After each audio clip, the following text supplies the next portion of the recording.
بسم اللہ الرحمن الرحیم الحمد للہ رب العالمین والصلاة والسلام علی سید الانبیاء والمرسلین اما بعد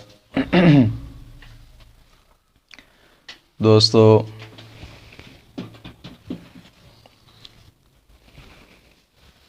کل ہم نے مسئلہ نمبر 21 تک پڑھا تھا، کنویں کا بیان، اور آج مسئلہ 22 سے شروع کرتے ہیں۔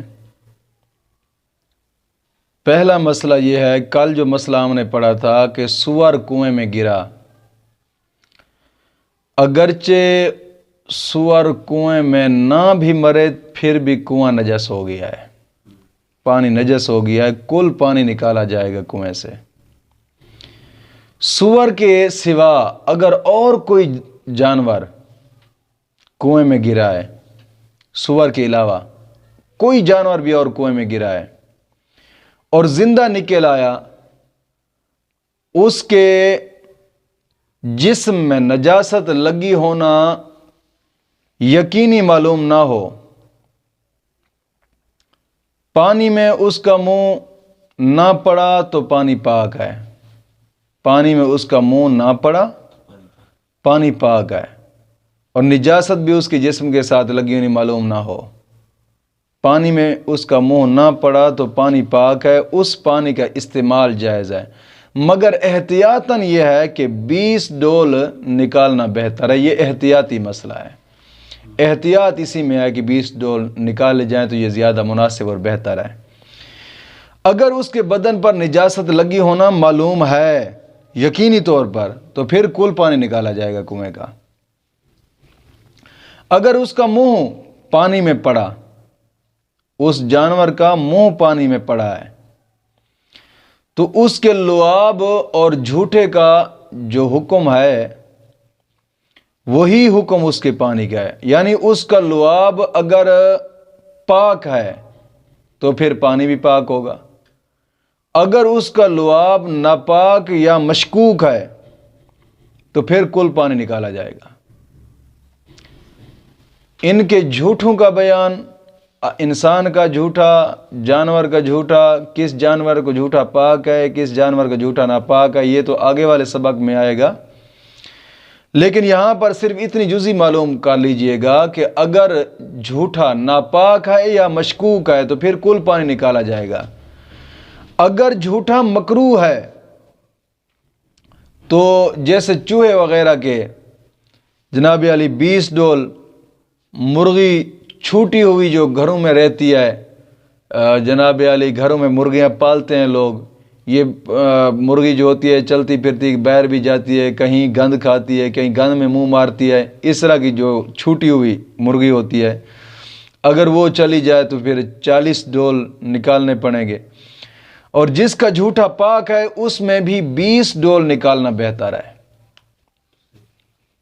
مثلا بکری گری اور زندہ نکل آئی تو 20 ڈول نکال ڈالیں۔ یہ تھا مسئلہ کہ جس کا جھوٹا پاک ہے یا ناپاک ہے یا مشکوک ہے۔ آگے مسئلہ یہ ہے کہ کنویں میں وہ جانور گرا کہ جس کا جھوٹا پاک ہے یا مکروہ ہے، اور اس کنویں سے پانی کچھ بھی نہیں نکالا، ایسا جانور گرا ہے کہ جس کا جھوٹا پاک ہے یا مکروہ ہے، اور کنویں سے پانی بھی کچھ نہیں نکالا اور وضو کر لیا ہے تو وضو ہو جائے گا۔ سمجھ آگے کہ نہیں ہے؟ وضو ہو جائے گا۔ بعض اوقات جو کہتے ہیں نا کہ جناب جی نہیں، جس کا جھوٹا پاک بھی ہو یا مکروہ ہے اس نے وضو کر لیا تو وضو مکروہ ہو گیا، یہ غلط بات ہے۔ وضو مکروہ نہیں ہوتا بلکہ وضو ہو جائے گا۔ ایسے ہی مسئلہ آگے یہ ہے کہ جوتا یا گیند کنویں میں چلی گئی ہے، اور نجس ہونا یہ بھی یقینی ہے، ظاہری بات ہے کہ ہر کسی کا جوتا جو ہے پاک نہیں ہوتا، اور اب اس دور میں تو بادشاہ پکی ٹھکی بات ہے کہ کسی کا جوتا پاک ہی نہیں ہوتا، کیونکہ پہلے لوگوں کے جو جوتے ہوا کرتے تھے وہ یا چمڑا ہوتا تھا گائے کا، بھینس کا، اس طرح کے چمڑے ہوتے تھے، اب تو گدھوں کے چمڑے کے بھی جوتے بن رہے ہیں، اور میں حیران ہوں ان وہابیوں کے اوپر جو لانتی جوتے کے ساتھ نماز پڑھنے کا بھی حکم دیتے ہیں کہ جناب جی جوتے کے ساتھ نماز پڑھی جائے تو نماز ہو جائے. ہم نے فلاں حدیث پڑھی, الو کے پٹھے, فلاں حدیث جو تم نے پڑھی ہے, کیا صحابہ کرام کے جوتے یہاں اسی طرح ہوتے تھے جیسے آج کل ہمارے جوتے ہیں؟ ان کا جو جوتا ہوتا تھا, ان کے جوتے کے نیچے جو والا تلہ ہے یہ لکڑی کا ہوتا تھا, نیچے تلہ لکڑی کا تھا, اوپر سے کہیں چمڑے کے ساتھ وہ نمیٹ لیتے تو اور بات تھی. اور تم آج وہ جناب جی لکڑی کا جوتا پہن کر دکھاؤ جیسے صحابہ کرام نے پہنا تھا, اور وہ بھی لکڑ ان کی نئی ہوتی تھی, ان کو پتہ ہوتا تھا کہ یہ لکڑی خشک ہے اور بالکل پاک ہے, ایسی لکڑی کا حکم تھا. اور اب بھی جو جوتا تم نے آنکھوں سے دیکھا ہے بن رہا ہے, یعنی گائے کا حلال چمڑا ہے, گائے کا چمڑا ہے, گائے ذبح کی ہے, حلال کی ہے, اور اس کا جو چمڑا ہے وہ حلال ہے. اگر ایسے چمڑے کا جوتا تم نے خود بنوایا, اپنی آنکھوں کے سامنے بنوایا, کوئی بھی جناب جی ناپاک چیز اس میں مکس نہیں ہوئی, اب پہلی مرتبہ جب پایا ہے نا, پہلی مرتبہ پا کر اگر کسی نے بطور مجبوری اس پہلی دفعہ پایا کر نماز پڑھی تو ہم پڑھ جانے کا حکم دیں گے. یہ بات نہیں ہے کہ ہر جوتا بس جہاں سے پہنا ہے ویسے جا کر نماز پڑھ نماز ہو جائے گی. غلط بات ہے, یہ نبی کے دین میں تحریف ہے اور تحریف حرام ہے. سوچنا چاہیے کہ جوتا یا گیند کنویں میں گر گئی ہے اور اس کا نجس ہونا یقینی طور پر معلوم ہے, کل پانی نکالا جائے گا کنویں کا جتنا بھی پانی ہے, ورنہ 20 ڈول, یعنی اگر نجس ہونا اس کا یقینی معلوم نہیں ہے, پاک تھا جوتا پاک ہے, اور وہ بھی اس کو معلوم ہے کہ میرا جوتا یہ فلاں چیز کا بنا ہوا ہے.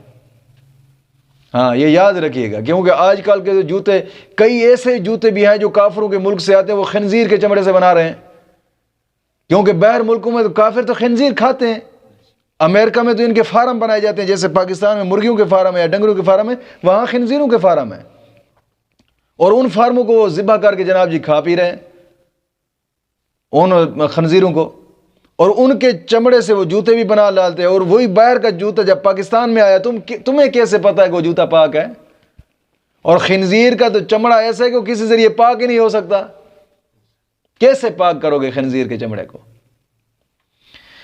ورنہ اگر پتہ ہے تمہیں کہ میرا یار پاک چمڑے کا جوتا ہے اور جناب جی نجس ہونا اس کا یقینی طور پر تمہیں معلوم نہیں ہے, تو پھر 20 ڈول نکالے جائیں گے. محض نجس ہونے کا جناب جی خیال یہ معتبر نہیں ہے کہ بس مجھے ایک خیال کیونکہ خیال معتبر نہیں ہوتا. آگے مسئلہ یہ ہے کہ پانی کا جانور, یعنی پانی کا جانور جو پانی میں پیدا ہوتا ہے وہ جانور مراد ہے. مثال کے طور پر مچھلی ہو گئی, مچھلی پانی میں بھی پیدا ہوتی ہے. مچھلی کا یعنی پانی کا جانور جو پانی میں پیدا ہوتا ہے, اگر کنویں میں مر جائے یا مرا ہوا گر جائے تو ناپاک نہیں ہوگا. مر جائے یا مرا ہوا کنویں میں گر جائے, وہ جانور جو پانی میں پیدا ہوتا ہے, مر جائے پانی کے اندر یا مرا ہوا گر جائے, پانی ناپاک نہیں ہوگا. اگرچہ پھولا پھٹا ہو پھر بھی جناب جی پانی ناپاک نہیں ہوگا, مگر اگر اس کے اجزاء پھٹ کر جناب جی پانی میں مل گئے ہیں تو اس کا پینا حرام ہے. مسئلہ سمجھ آیا کہ نہیں ہے؟ ہاں, اس کا پینا حرام ہے, کیونکہ ظاہری بات ہے مینڈک بھی تو پانی میں رہتا ہے. اگر وہ پھٹ کر پھول گیا ہے اور جناب جی ریزہ پانی کے اندر, پانی کے اجزاء اس کے پانی میں آ رہے ہو تو اس کا پینا حرام ہے, ظاہری بات ہے. آگے مسئلہ یہ ہے کہ خشکی اور پانی کے مینڈک, ان کا ایک ہی حکم ہے دونوں کا. ایک خشکی کا مینڈک ہوتا ہے اور ایک پانی کا مینڈک ہوتا ہے. جو پانی کا مینڈک ہوتا ہے وہ پانی میں رہتا ہے, جو خشکی کا مینڈک ہوتا ہے وہ خشکی میں ہی رہتا ہے. ان کے مرنے اور بلکہ سڑ جانے سے بھی پانی نجس نہیں ہوگا دونوں کا.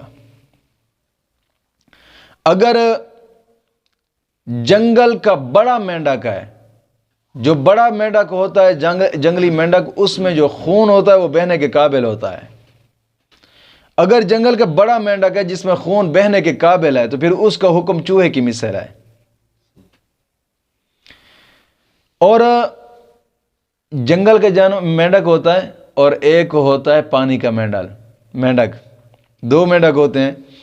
جو پانی کا مینڈک ہوتا ہے نا، اس کی اور جنگل کے مینڈک کو پہچاننے کا طریقہ کار یہ ہے کہ جو پانی کا مینڈک ہے نا، پانی میں رہتا ہے، اس مینڈک کی انگلیوں کے درمیان ایک جھلی ہوتی ہے، اس طرح کی جھلی نما ہوتی ہے جو پانی میں رہتا ہے. جو خشکی کا مینڈک ہے اس کے انگلی کے درمیان جھلی نہیں ہوتی. یہ ان کی پہچان ہے.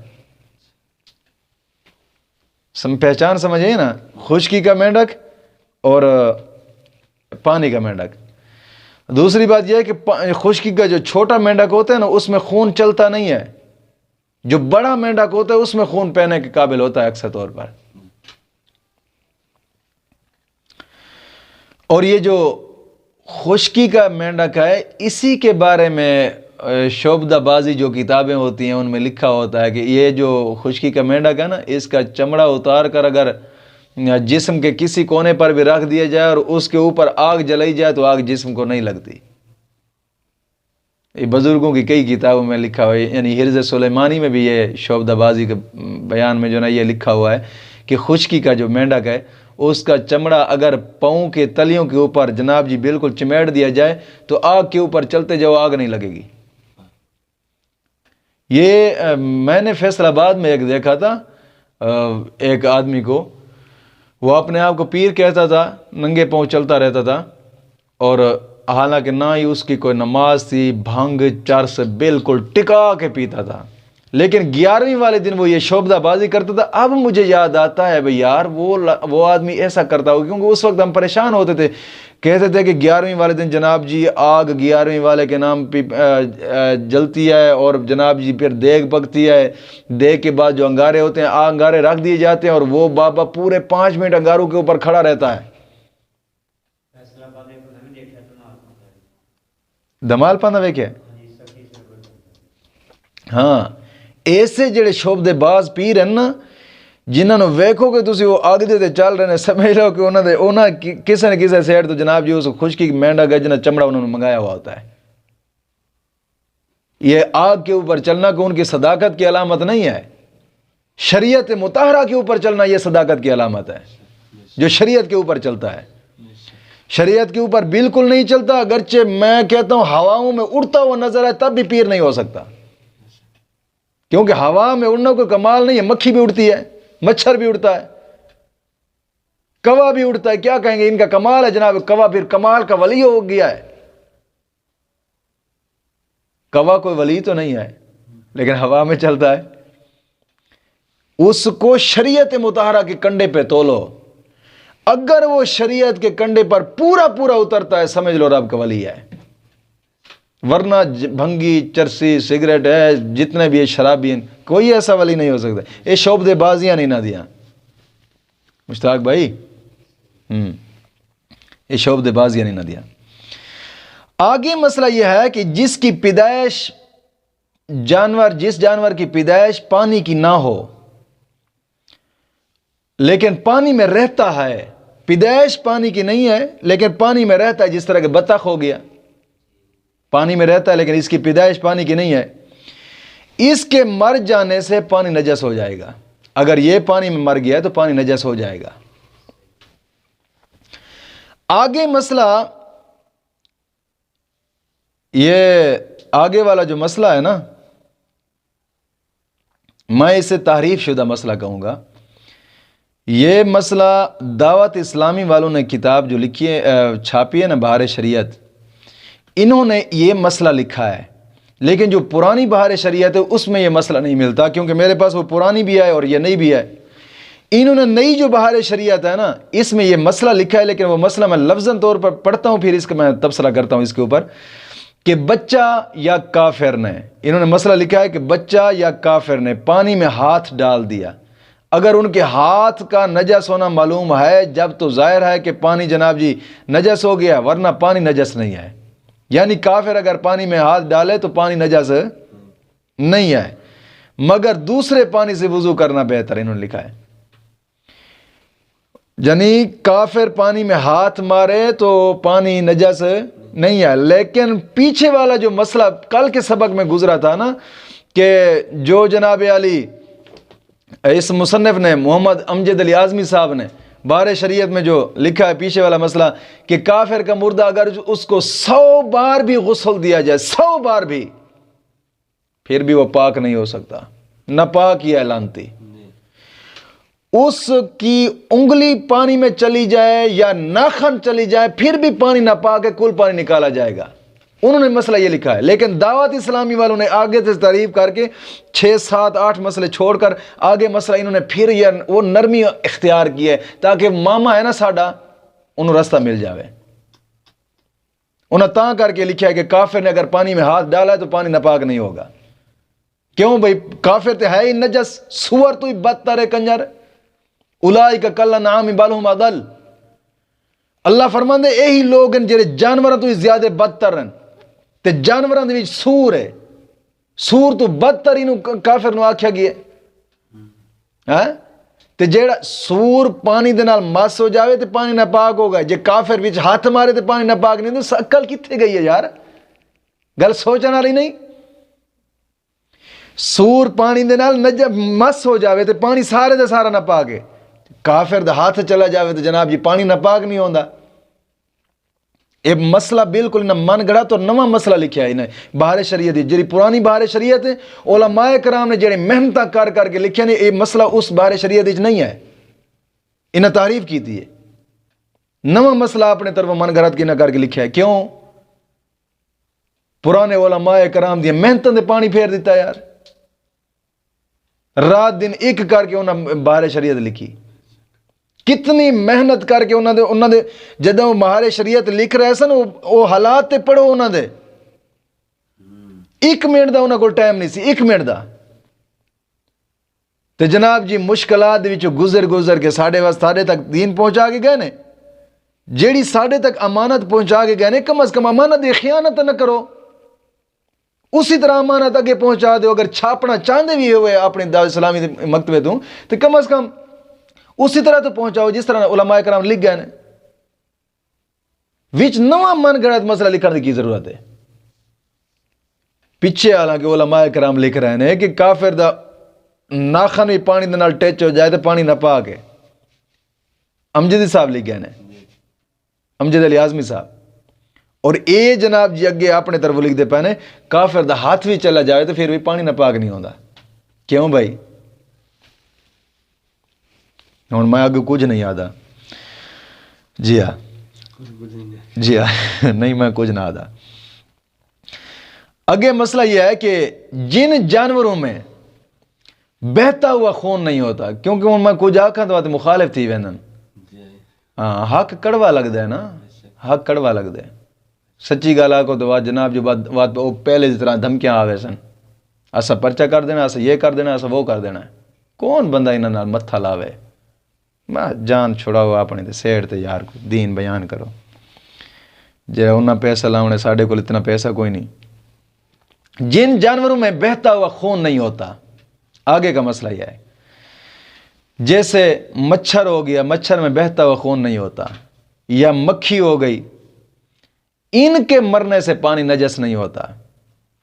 اور ایک فائدہ یہ بھی لکھتے ہیں کہ اگر مکھی سالن میں چلی گئی ہے، اس کو سالن کے اندر یا چائے میں چلی گئی، اس کو غوطہ دے کر پھینک دے، چائے اور سالن کھا لیں، کیونکہ وہ حدیث پاک میں آتا ہے نا کہ اس کے ایک پار میں شفا ہے اور ایک پار میں بیماری ہے، اور یہ جب بھی پانی میں یا چائے میں یا سالن میں ڈوبتی ہے تو پہلے بیماری والا پار ڈوبتی ہے، اس کو غوطہ دے دینا چاہیے تاکہ شفا والا پار بھی ڈوب جائے، غوطہ دے کر اس کو نکال دیا جائے اور سالن کو کام میں لایا جائے، چائے ہے تو چائے کو کام میں لایا جائے، پانی ہے تو پانی کو کام میں لایا جائے۔ آگے مسئلہ یہ ہے کہ مردار کی ہڈی جس کے اوپر گوشت یا چکناہٹ لگی ہوتی ہے، اگر پانی میں گر جائے تو وہ پانی ناپاک ہو گیا ہے، کل نکالا جائے گا۔ اور اگر گوشت یا چکناہٹ نہیں لگی ہوئی، خالی ایسے ہڈی ہے جو خشک پڑی ہے، جس طرح کے جنگلوں میں کئی مرتبہ پڑی رہتی ہیں، وہ ہڈی پڑی ہے، تو وہ ہڈی اگر پانی میں چلی گئی تو اس ہڈی کے جانے سے پانی ناپاک نہیں ہوگا۔ لیکن سور کی ہڈی کوئی بھی ہے، بھاویں چکناہٹ لگی ہے تو بھاویں نہیں لگی، اے پانی دے گئی تو پانی ناپاک ہو گیا ہے۔ سمجھ آ گئی نہیں؟ سور تو علاوہ بقایا جڑے مردار ہیں انہاں دی اگر ہڈیاں ایسا مسئلہ ہے پچھلا، جڑی سور دی ہڈی ہے تے مطلق ناپاک ہے، بھاویں چکناہٹ لگی ہوئے تو بھاویں نہ لگی ہوئے، بھاویں قطری ذرہ ایک جو پانی دے چلی گئی پھر بھی پانی سارا ناپاک ہو گیا ہے۔ جی ہاں، تو کافر سور تو زیادہ بدتر ہے۔ اشارہ اللہ کلو تکفیل اشارہ۔ آگے مسئلہ یہ ہے کہ جس کنویں کا پانی ناپاک ہو گیا ہے، جس کنویں کا پانی ناپاک ہو گیا ہے تو اس میں جتنا پانی نکالنے کا حکم ہے نکال لیا گیا ہو، تو اب رسی ڈول جس سے پانی نکالا گیا ہے یہ بھی پاک ہو گیا ہے۔ پانی نکالنے سے رسی اور ڈول بھی پاک ہو گئے ہیں، ان کو پھر دوبارہ دھونے کی ضرورت نہیں ہے۔ آگے مسئلہ یہ ہے کہ کل پانی نکالنے کے جو معنی ہے وہ یہ ہے کہ اتنا پانی نکال لیا جائے کہ اب ڈول ڈالیں تو آدھا جناب جی ڈول نہ بھرے، آدھا ڈول نہ بھرے، یعنی اتنا پانی نکال دیا گیا۔ اب پانی نکالتے ہیں تو آدھا ڈول بھی نہیں بھرتا، اب سمجھ لو کہ کل پانی نکل گیا ہے۔ سمجھ آئے کہ نہیں؟ اس کی مٹی نکالنے کی ضرورت نہیں ہے، نہ ہی دیوار کو دھونے کی ضرورت ہے، وہ پاک ہے۔ یہ اکثر طور پہ یہ جو حکم دیا جاتا ہے نا کہ یعنی کہ اتنا پانی نکالا جائے، اس کا مطلب یہ ہوتا ہے کہ وہ چیز جو اس میں گری ہے اس کو اس میں سے نکال لیں، نکالنے کے بعد پھر اتنا پانی نکالیں۔ ایسا نہیں ہے کہ کتا گرا ہے تو کتا پڑا رہا ہے تم پانی نکالتے رہو، نہ، پہلے اس کو نکالو، اس کے بعد پھر یہ پانی نکالنا ہے، پہلے اس کا نکالنا ضروری ہے۔ اگر وہ چیز بیچ میں پڑی ہے پھر تم پانی جتنا نکالتے جاؤ گے وہ بھی پانی اتنا ناپاک ہوتا جائے گا، پہلے اس کو نکالو پھر بعد میں جناب جی پانی نکالا جائے۔ تو اگر ویسے پانی نکال دیا تو جتنا پانی نکال دیا سب بیکار ہے، پہلے اس کو نکالنا پڑے گا۔ آگے مسئلہ یہ ہے کہ اگر وہ سڑ گل کر مٹی ہو گئی ہے، وہ چیز پانی کے اندر سڑ گل کر مٹی ہو گئی ہے، یا وہ چیز خود نجس نہیں تھی بلکہ کسی چیز کے ساتھ ملنے سے نجس ہو گئی ہے، جیسے نجس کپڑا ہے، کپڑا خود تو نجس نہیں ہے بلکہ نجاست لگتی ہے تو ناپاک ہوتا ہے۔ اس کا نکالنا اگر مشکل ہے تو ایسی چیز کا نکالنا اگر مشکل ہے تو فقط پانی نکالنے سے پاک ہو جائے گا، ایسی چیز، کیونکہ وہ سڑ کر جناب جی مٹی ہو گئی، جیسے کپڑا ہے خود تو نجس نہیں ہے، کسی چیز کے ساتھ نجس لگی تھی اس کے ساتھ، اور یہ پانی کے گیا تو پانی میں اندر بالکل ہی گڑ سڑ گیا ہے، اب پانی نکالنے سے یہ پاک ہو جائے گا۔ مسئلہ سمجھ آیا کہ نہیں آیا؟ آگے مسئلہ یہ ہے کہ جس کنویں کا ڈول معین ہے کہ جناب جی خاص اسی ڈول کے ساتھ ہی اس کا پانی بھرا جاتا ہے، تو جو معین ہے اسی ڈول کا ہی اعتبار ہے۔